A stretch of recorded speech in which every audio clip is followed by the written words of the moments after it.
Most people think getting rich is about being smart with numbers. It's not. The most successful investor of the 20th century wasn't an economist, wasn't a Wall Street trader. He was a janitor who quietly saved and invested for 65 years and left behind $8 million when he died. Meanwhile, plenty of Harvard-trained finance experts have gone bankrupt. So what's actually going on here? Today, I'm breaking down 5 lessons from The Psychology of Money that explain exactly why and how you can use them, starting now. This book isn't about spreadsheets or stock picks. It's about behavior. Because how you act with money matters a lot more than what you know about it. Here are the 5 ideas that stuck with me the most. Lesson 1. Compounding is more powerful than returns.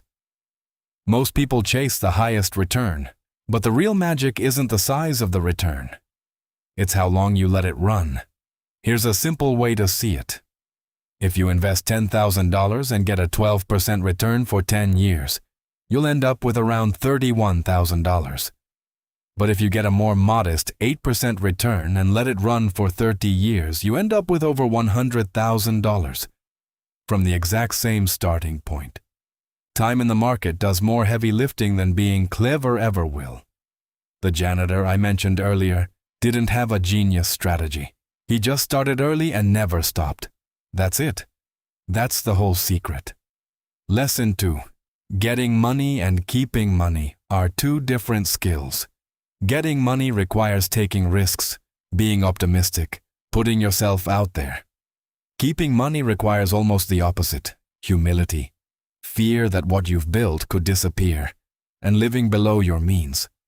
A lot of people are great at the first one and terrible at the second.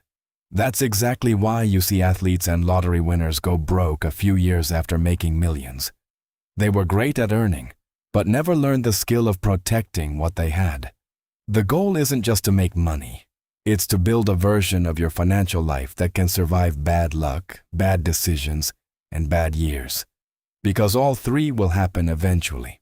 Lesson 3. Luck and risk are bigger than skill. We love clean stories. This person is rich because they're brilliant. This person is broke because they made bad choices. Reality is messier. Bill Gates went to one of the only high schools in the world in 1968 that had a computer. That's not a skill. That's luck. At the same time, plenty of equally talented people never got that chance. This isn't an excuse to stop trying. It's a warning against 2 things. Don't idolize the successful as if they have it all figured out. And don't judge people who struggle as if it's fully their fault. Give yourself and others some room for the parts of the outcome you can't control. Lesson 4. Save without a specific reason. Most people only save for something. A house, a wedding, a new car, which is fine. But it means once that goal is met, the saving often stops. The more powerful habit is saving simply because you value having options later, even if you don't know exactly what those options will be yet. Your savings rate matters more than your investment returns for most of your life, especially early on. Someone who saves 20% of a modest income will build more real freedom than someone who saves 2% of a huge one. It's not about how much you earn. It's about the gap between what you earn and what you spend. Lesson 5. The highest dividend money pays is control over your time. Here's the idea that changed how I think about money the most. The ultimate goal isn't a bigger number in an account. It's the ability to wake up and decide how you spend your day without someone else's permission.